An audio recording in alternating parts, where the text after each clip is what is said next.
obligation and my opportunity to make sure that voices in the community that are underheard have space and are amplified. It's a passion that to be able to do work in this way that speaks to the urgent needs of our community. What's really important is broadening the pool of people who get to share their stories.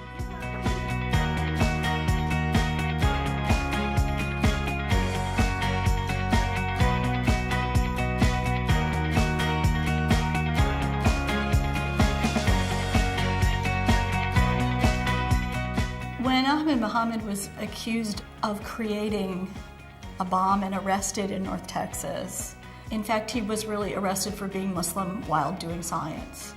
And what I wanted to point out was not only that Thomas Jefferson also designed a clock. He was one of the founders, including George Washington, who had a very inclusive idea of the future, one in which Muslims would have civil rights. My most recent op-ed was on the importance of introducing kids to 3D printing and how they could be the next generation of innovators. They don't know what's possible, they don't know what's not possible, and so it's really interesting to see them kind of unleash their creativity.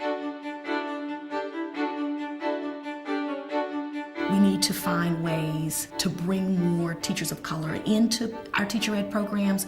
We need to, at the state level, at the federal level, really push to have more emphasis placed on strong preparation of teachers who can come into classrooms and teach from a cultural perspective. I'm what you might call a community engaged scholar. I do a lot of work on minority student achievement. And at some point, you're talking directly to parents who are going to make choices about where to send their kids. You're talking to school districts about how to structure their systems. Kevin Foster has been running community discussions about a school at Mueller. They have a timeline, they have a schedule, and they do need to keep moving forward. I think I wanted my research to reach a broader audience, specifically because it deals with Texas curriculum and Texas textbooks. And I think a lot of people don't know the sort of misrepresentation of Black people particularly that goes on in our textbooks. So I wanted to make that conversation more visible. Stephanie Mulder and I, another participant from the op-ed project the previous year, who is an Arabic scholar and writes actually about Syria, collaborated on a piece, the sort of ways in which the Western world is largely ignorant of language practices and how those language practices can be utilized subversively to communicate messages to large parts of the world. The Scalia op-ed, which is not really about Scalia, but uses his very controversial statement during the Fisher case, which is the case that Abigail Fisher brought against UT Austin for its 10% plan. Scalia said something about, well, maybe Black students don't really belong at top universities. Black students at UT had this wonderful reaction to it. They started this Twitter hashtag that was Stay Mad Abby, and it was listing all their accomplishments. And basically the point was, we belong on this campus too. It was read by almost 5,000 people. I received emails, and also it was a lot of Facebook conversations with people sharing, people coming back and sending messages to me saying, we need this. I'm so happy that you spoke about this. The piece that I published about Latino theater had a lot of impact in the city. People were contacting me, I got emails. My associate dean contacted me, wanted to know if it was a part of a bigger study. My second piece was called Pleasure is Good, How French Children Acquire a Taste for Life. And I think within that first day there were like 40,000 people who read it. It just was astounding to me. And as of a couple days ago, there were more than 117,000 people who read that piece.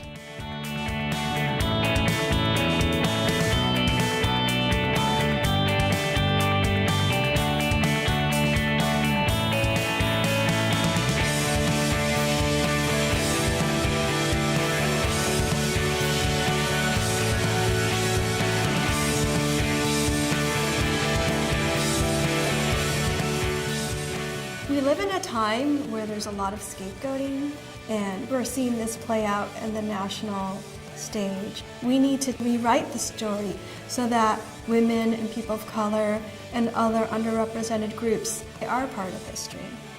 I believe this work allows us to burnish those untold stories and then allow them to shine, to allow some other people to have a shot at having a conversation. We're working with some of the most brilliant minds in the nation. And so one of the endeavors of what we're all doing together is to invest in that brain power, much of which is absent from the public conversation.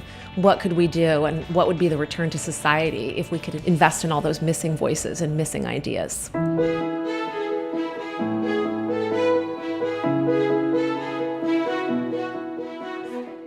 If those who have a bent towards social justice or have a bent towards giving voice to the marginalized, if those folks don't get it right, charismatic fascists, scary demagogues, there are other folks who study rhetoric, and they will populate the airwaves with alternative contagions. We can do something that is an alternative to that through training really smart people about how to communicate their ideas and their insights and their humanistic principles.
Thank you.